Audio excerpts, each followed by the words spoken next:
मुलांनो, आपण राज्यशास्त्र या विषयातील महायुद्धोत्तर राजकीय घडामोडी हा पाठ क्रमांक 1 अभ्यासला.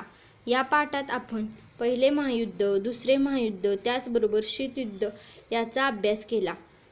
तसेच अलिप्तवाद, जागतिकीकरण हे मुद्दे पाहिले. या आठवड्यात आपण महायुद्धोत्तर राजकीय घडामोडी या प्रकरणाचा स्वाध्याय पाहणार आहोत. प्रश्न पहिला. दिलेल्या पर्यायांपैकी योग्य पर्याय निवडून विधाने पूर्ण करा. 1. स्वतंत्र व सार्वभौम देशांची मिळून निर्माण होणारी व्यवस्था. अ. राजकीय व्यवस्था. ब. आंतरराष्ट्रीय व्यवस्था. क. सामाजिक व्यवस्था. ड. यापैकी नाही. स्वतंत्र व सार्वभौम देशांची मिळून निर्माण होणारी व्यवस्था म्हणजेच आंतरराष्ट्रीय व्यवस्था.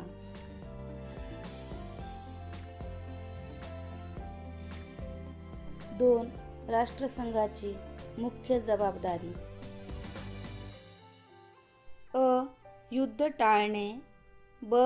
वसाहतींचे स्वातंत्र्य. क. राष्ट्रांची अर्थव्यवस्था सावरणे. ड. निशस्त्रीकरण करणे.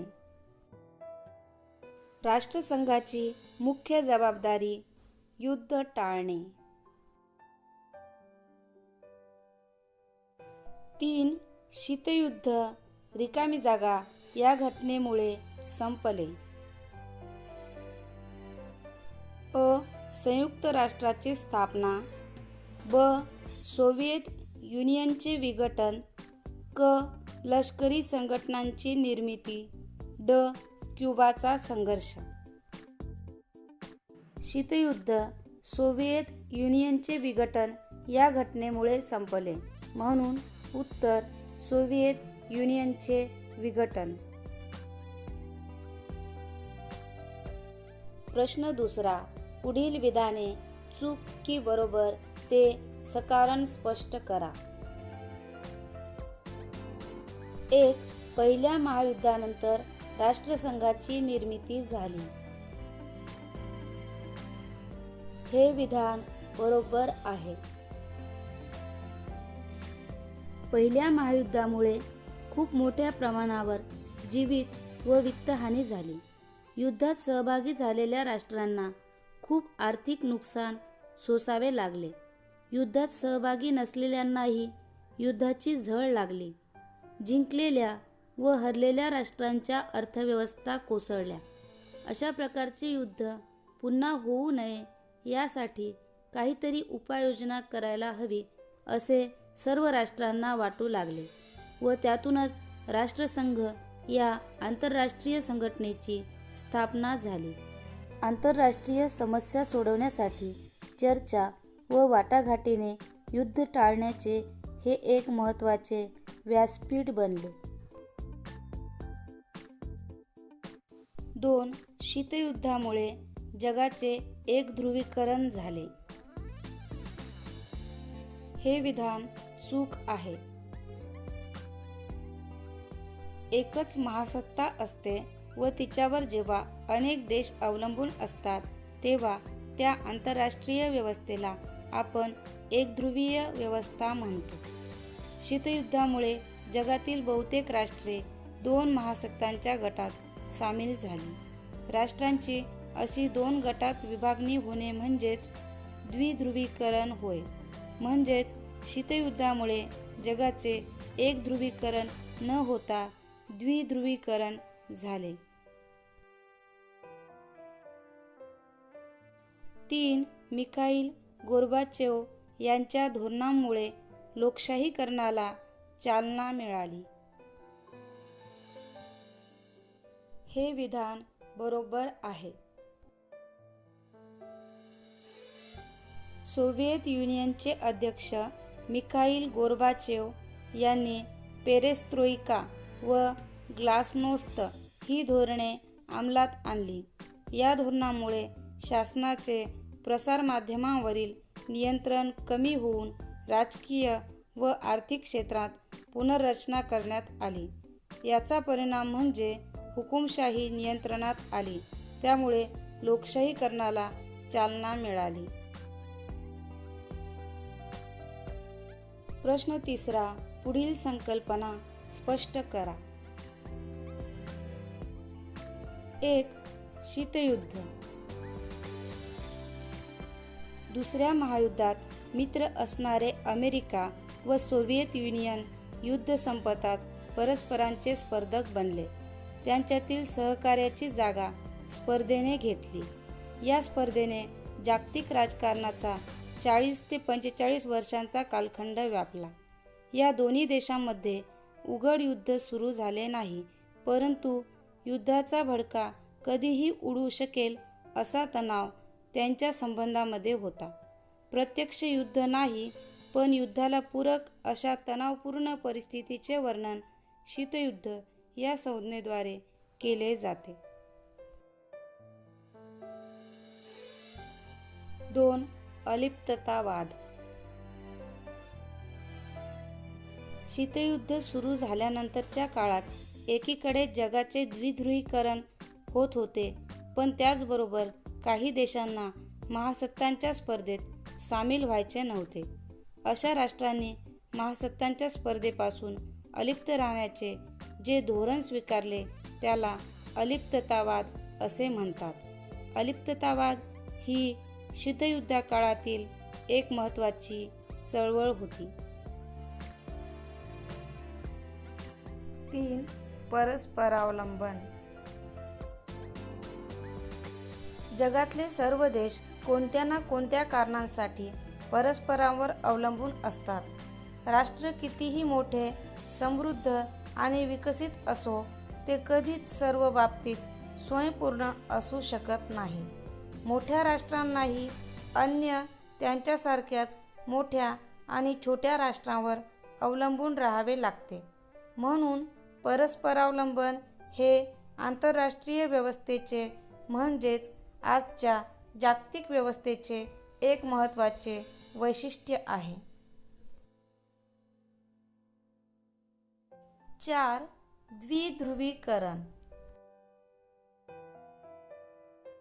शीतयुद्ध काळात जगातील बहुतेक देश 2 महासत्तांच्या गटात सामील झाले होते. सोव्हिएत युनियन अण्वस्त्र निर्मिती करून आणि लष्करी सामर्थ्य वाढवून महासत्ता बनले. अमेरिका आधीच महासत्ता होती. या 2 महासत्तांच्या गटात जगातील राष्ट्रांची विभागणी झाली. या विभागणीलाच द्विध्रुवीकरण असे म्हणतात.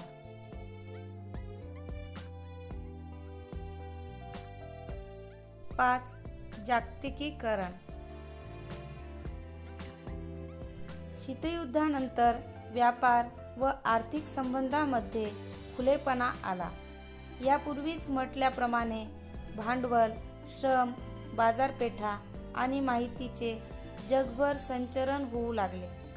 जगभराच्या लोकांमध्ये विचार, कल्पनांची देवाणघेवाण वाढली. माहिती तंत्रज्ञानातील क्रांतीने जगातल्या घटना व घडामोडी सर्वत्र कळू लागल्या. देशांच्या सीमारेषांना पूर्वी इतके महत्त्व राहिले नाही. या सर्व प्रक्रियांना जागतिकीकरण असे म्हणतात. जागतिकीकरणाचे जसे काही फायदे झाले तसेच काही तोटेही झाले आहेत. उदाहरणार्थ, विविध राष्ट्रांच्या अर्थव्यवस्था परस्परांशी जोडल्या गेल्याने व्यापार वाढला, आर्थिक एकत्रीकरण वाढले, बाजारपेठांमध्ये मुबलकता आली, परंतु त्याचबरोबर गरीब व श्रीमंत राष्ट्रांमधील दरी कमी झाली नाही.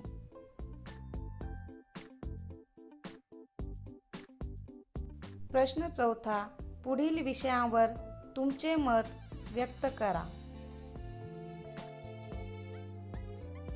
1. राष्ट्रसंघाने दुसरे महायुद्ध टाळण्यासाठी कोणत्या उपाययोजना करायला हव्या होत्या? पहिल्या महायुद्धाचे परिणाम लक्षात घेऊन युद्ध टाळण्यासाठी 1920 साली राष्ट्रसंघ स्थापन करण्यात आला. परंतु राष्ट्रसंघाला दुसरे महायुद्ध टाळता आले नाही. महायुद्ध टाळण्यासाठी राष्ट्रसंघाने पुढील उपाय करायला हवे होते असे मला वाटते. 1. जर्मनी, इटली व स्पेन येथे उदयास येत असलेल्या हुकुमशाहीस वेळीच अटकाव करायला पाहिजे होता. 2. इतर राष्ट्रांना जगातील आक्रमक राष्ट्रांवर बहिष्कार घालण्यास सांगायला पाहिजे होते.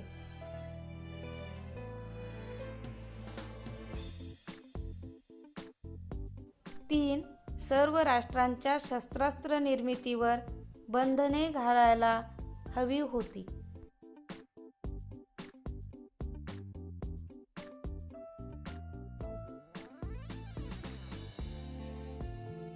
4. राष्ट्रातील मतभेद संघर्ष दूर करून त्यांच्यात सहकार्याची व सामंजस्याची भावना निर्माण करायला हवी होती.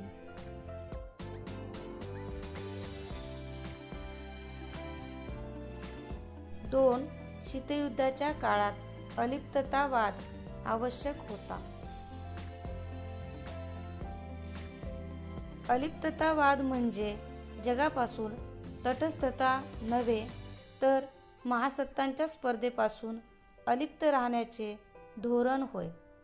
शीतयुद्धाच्या काळात हे धोरण आवश्यक होते कारण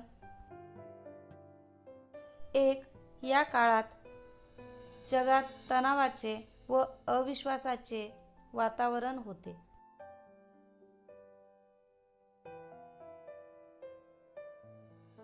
2. दोन्ही महासत्ता छोट्या राष्ट्रांना आपल्या गटात खेचण्याचा प्रयत्न करत होत्या.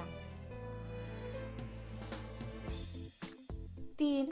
शस्त्रास्त्रवाढीची स्पर्धा चालू होती.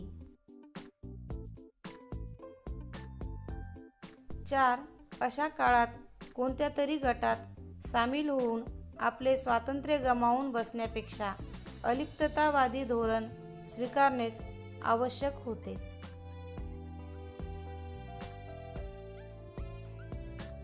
3. शीतयुद्धामुळे मानवी कल्याणाकडे दुर्लक्ष झाले.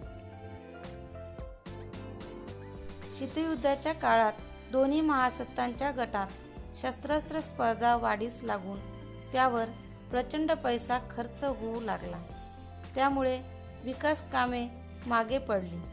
शस्त्रास्त्र निर्मितीकडे अधिक लक्ष दिल्याने जीवनावश्यक वस्तूंच्या निर्मितीकडे राष्ट्रांचे दुर्लक्ष झाले. त्यामुळे वस्तूंची टंचाई निर्माण होऊन लोकांच्या जीवनावर विपरीत परिणाम झाला. अशा रीतीने शीतयुद्धामुळे मानवी कल्याणाकडे सर्वच राष्ट्रांचे दुर्लक्ष झाले.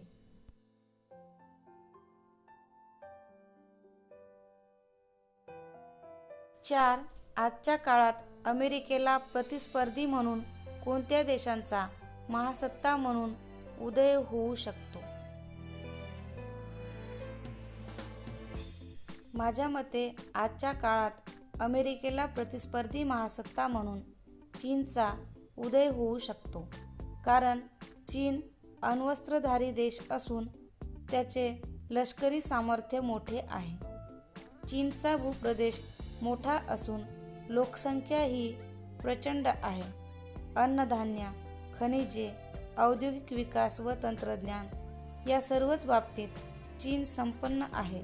म्हणूनच आजच्या काळात अमेरिकेला प्रतिस्पर्धी म्हणून या देशाचा महासत्ता म्हणून उदय होऊ शकतो.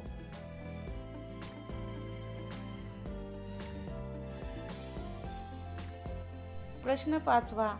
पुढील प्रश्नांची थोडक्यात उत्तरे लिहा. 1. पहिले महायुद्ध व दुसरे महायुद्ध यांच्यात पुढील मुद्द्यांच्या आधारे तुलना करा.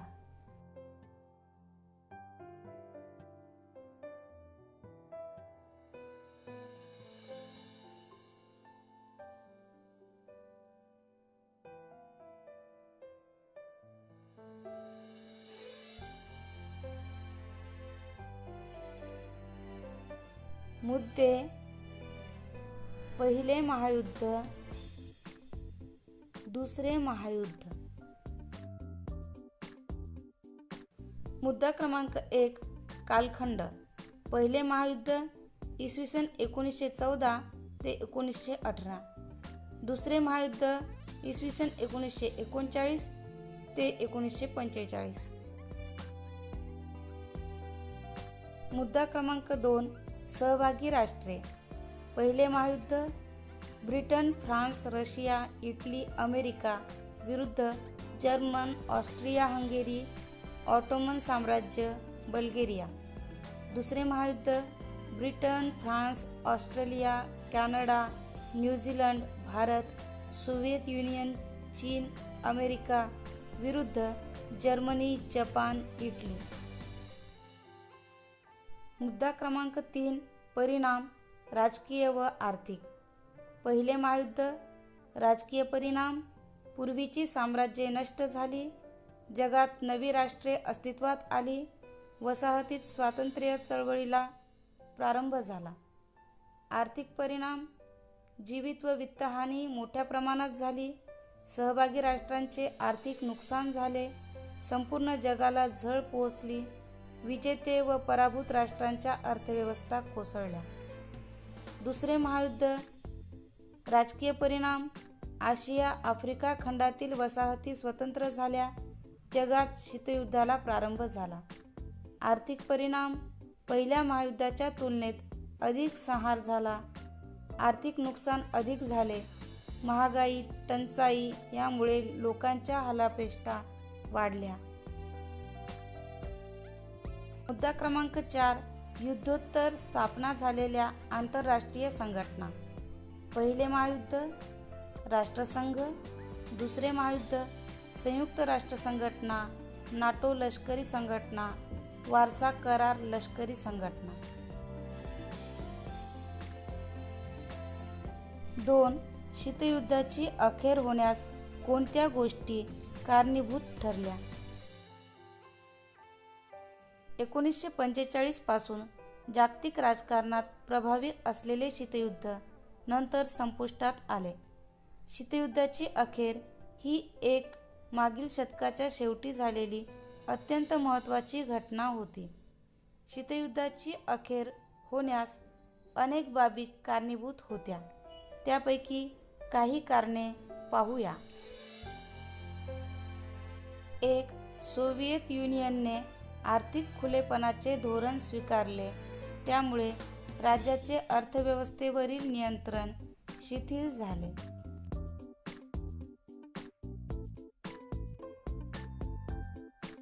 2. सोव्हिएत युनियनचे तत्कालीन अध्यक्ष मिखाईल गोर्बाचेव यांनी पेरेस्त्रोइका आणि ग्लासनोस्त ही धोरणे अंमलात आणली. या धोरणामुळे प्रसारमाध्यमांवरील नियंत्रण कमी झाले, राजकीय व आर्थिक क्षेत्रात महत्त्वपूर्ण बदल झाले, म्हणजेच या क्षेत्रात पुनर्रचना करण्यात आली.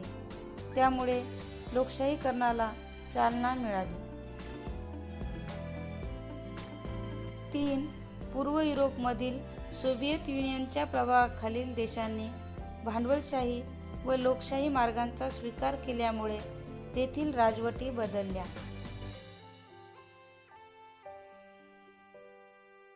4. सोव्हिएत युनियनचे विघटन झाले व त्यातून अनेक नवी स्वतंत्र राष्ट्रे निर्माण झाली. रशिया हा सोव्हिएत युनियनमधील सर्वात मोठा देश होता.